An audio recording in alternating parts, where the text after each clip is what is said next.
Welcome back. मैं love के साथ एक बार फिर आपका स्वागत करता हूँ। तो चलिए स्टार्ट करते हैं अपने क्वेश्चंस को। जो हमने स्टार्ट करते हैं, जो आपके स्पेशल जो चाइल्ड हैं उनसे रिलेटेड जो क्वेश्चन कर रहे थे, ये तीसरी वीडियो है और ये लास्ट क्वेश्चन था जो सेकंड वीडियो का। तो चलिए स्टार्ट करते हैं अपने फर्स्ट क्वेश्चन से एक बार फिर। ये है आपका फर्स्ट क्वेश्चन वीडियो का। तो पहला क्वेश्चन है, प्रतिभाशाली शिक्षार्थी निम्नलिखित में से कौन सी विशेषता प्रदर्शित नहीं करते? पहला है अत्यंत संवेदनशील, दूसरा है गहरी तीव्र भावनाएं और प्रतिक्रियाएं, तीसरा ऑप्शन है आपका यदि कक्षा की गतिविधियां चुनौतीपूर्ण नहीं है तो कम उत्तेजित और ऊब जाते हैं।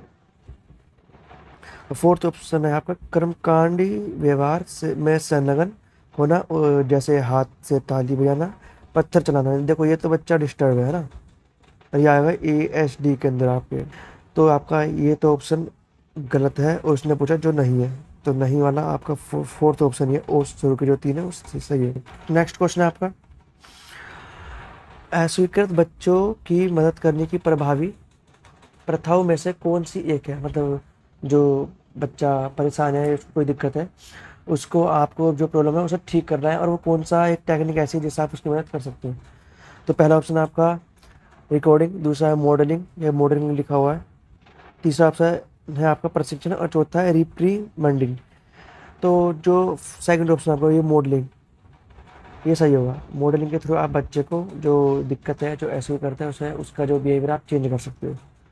नेक्स्ट क्वेश्चन है आपका, निम्नलिखित में से कौन सा अस्वीकृत बच्चों की सहायता करने का एक प्रभावी तरीका नहीं है? अब पहला प्रभावी तरीका पूछ रहा था और अब है नहीं, जो नहीं है। तो आप मॉडलिंग करोगे ठीक है, कोचिंग दोगे बच्चों को ठीक है, सकारात्मक सामाजिक व्यवहार को मजबूत करना, ये भी आप करोगे। लेकिन जो पहला है पनिशमेंट देना, ये नहीं होगा, और इसमें नहीं वाला ही पूछा है, तो आपका फर्स्ट ऑप्शन बिल्कुल यहाँ ठीक है। नेक्स्ट क्वेश्चन है, निम्नलिखित में से कौन से एक मनोवैज्ञानिक द्वारा पहचाने गए उन महत्वपूर्ण कारकों में से एक नहीं है जो सृजनात्मकता को प्रभावित करते हैं? तो पहला ऑप्शन है आपका सृजनात्मक प्रक्रिया उपागम, दूसरा है सृजनात्मक उत्पाद उपागम, तीसरा है सृजनात्मक समस्या उपागम, और चौथा सृजनात्मक व्यक्ति उपागम। महत्वपूर्ण कारकों में से एक नहीं है, जो नहीं है आपको वो बताना है, जो सृजनात्मकता को प्रभावित करते हैं। तो जो नहीं वाला ऑप्शन है वो आपका थर्ड ऑप्शन है, ठीक है, थर्ड ऑप्शन आपका ठीक होगा। नेक्स्ट क्वेश्चन है आपका, निम्नलिखित में से किसे जिज्ञासा से कई प्रश्न उठाने की क्षमता के रूप में परिभाषित किया जा सकता है? तो आपको बताना है। पहला ऑप्शन है अन्वेषीकरण, दूसरा विवर्धन, तीसरा आलोचनात्मक चिंतन, और चौथा है जो है मौलिकता। तो जो थर्ड ऑप्शन है आपका आलोचनात्मक चिंतन, ये क्रिटिकल थिंकिंग होती है, और जो सेकंड है वो है विवर्धन, मतलब इलेबोरेशन। जो इसका आंसर होगा वो है अन्वेषणशीलता, ठीक है। नेक्स्ट क्वेश्चन है, निम्नलिखित में से कौन सा 5 से 7 वर्ष के बच्चे, मतलब 5 से 7 वर्ष के सीखने वाले बच्चों की विशेषता नहीं है? जो 5 से 7 के बीच में नहीं सीखते हैं उन बच्चों की वो कुछ विशेषता होती है, आप बताइए इनमें से कौन सी विशेषता नहीं है?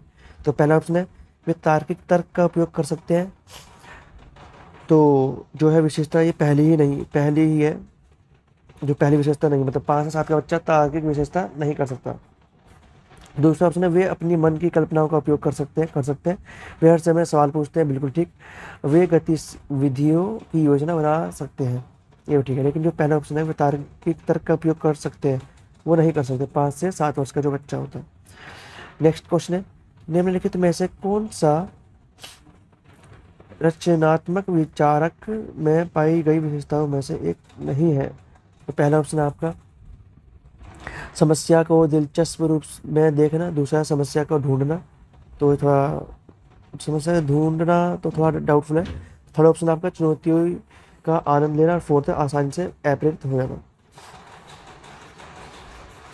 जो आपका सही ऑप्शन है वो है फोर्थ, आसानी से अप्रेरित हो जाना। नेक्स्ट क्वेश्चन आपका वो है, निम्नलिखित में से कौन सी ऐसी गतिविधियां हैं जिनका उपयोग बच्चों में रचनात्मकता को बढ़ावा देने के लिए किया जा सकता है? बच्चों में रचनात्मकता को बढ़ावा देने के लिए ऐसी कौन सी एक्टिविटी आप करा सकते हो? पहला आविष्कार, दूसरा एकाधिक का उपयोग, है ना, तीसरा है अनुप्रयोग, और चौथा है रटना, ठीक है। तो यहाँ पर आपको एक से ज़्यादा ऑप्शन सही बताने हैं कौन कौन से हो सकते हैं। देखो रटना तो होगा नहीं, ठीक है। अनुप्रयोग भी बताओ, एकाधिक का प्रयोग मतलब एक से ज़्यादा बार, एक से ज़्यादा तरीके से किसी चीज़ को उपयोग करना, मल्टीपल यूज़, ठीक है ना। और फोर्थ ऑप्शन आपका, जो फर्स्ट ऑप्शन आपका वो है इन्वेंशन। तो पहला भी होगा, दूसरा भी होगा, तीसरा भी होगा, लेकिन जो रटना चौथा वो नहीं होगा। तो यहाँ पर first second third B option में है, तो बी ऑप्शन आपको ठीक है। नेक्स्ट क्वेश्चन है, बच्चे जिज्ञासु होते हैं और सीखने की डैश इच्छा रखते हैं। तो सीखने की क्या इच्छा रखते हैं? पहला ऑप्शन आपका सहज, सहज इच्छा जो है रखते हैं, ठीक है। दूसरा ऑप्शन आपका संस्कृति नहीं, तीसरा शिक्षात्मक नहीं, और चौथा सामाजिक नहीं। तो आपका जो सहज है वो ठीक है, जिसे हम बोलते हैं इंग्लिश में इनेट। जो लास्ट क्वेश्चन है इस वीडियो का वो है कुपोषित बच्चे। अब कुपोषित बच्चे कौन से होते हैं आपको बताना है। तो पहला ऑप्शन आपका संज्ञानात्मक कार्य में मतलब संज्ञानात्मक कार्य के परीक्षणों पर अधिक खराब स्कोर करते हैं, खराब साइकोमोटर विकास होता है उनका, या गतिविधि का स्तर कम होता है। और फोर्थ ऑप्शन आपका उनके वातावरण में अधिक बार बातचीत करते हैं। और जो लास्ट ऑप्शन है वो है पांचवा ऑप्शन, इसमें 5 ऑप्शन दे रखे हैं, सामान्य दरों पर कौशल हासिल करते हैं। तो यहाँ पर आपको एक से ज़्यादा सही बताने, तो यहाँ पर आपका कौन कौन सा सही ऑप्शन हो सकता है। देखो, संज्ञानात्मक कार्य के परीक्षणों पर अधिक खराब स्कोर करते हैं, मतलब जो बच्चे कुपोषित होते हैं और वो मेंटली रूप से भी अच्छे नहीं होते, मतलब पढ़ाई लिखाई में हम ये बोल सकते हैं संज्ञानात्मक विकास उनका खराब होता है या कम होता है। तो पहला ऑप्शन हो सकता है।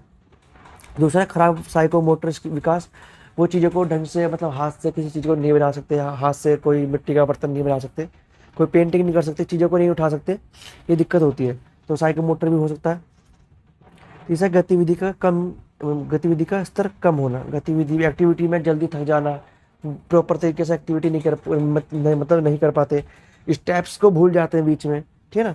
तो ये भी हो सकता है, लेकिन जो फोर्थ और फिफ्थ ऑप्शन है ये तो नहीं है। तो यहाँ पर आपके शुरू के 3 ऑप्शन ठीक है। तो आज इस वीडियो में हमने जो आपके चाइल्ड डेवलपमेंट के उनके और 10 से 11 क्वेश्चन करें। यदि आप किसी भी टीचिंग एग्जाम की तैयारी कर रहे हैं जिसमें चाइल्ड डेवलपमेंट के क्वेश्चंस आते हैं, तो हमारे चैनल को सब्सक्राइब करें ताकि आप उस पर्टिकुलर एग्जाम में, चाहे वो कोई भी एग्जाम हो, आपका CTET हो, स्टेट टेट एग्जाम हो या कोई भी हो, उसमें ज़्यादा स्कोर कर सकें। तो चलिए मिलते हैं नेक्स्ट वीडियो में।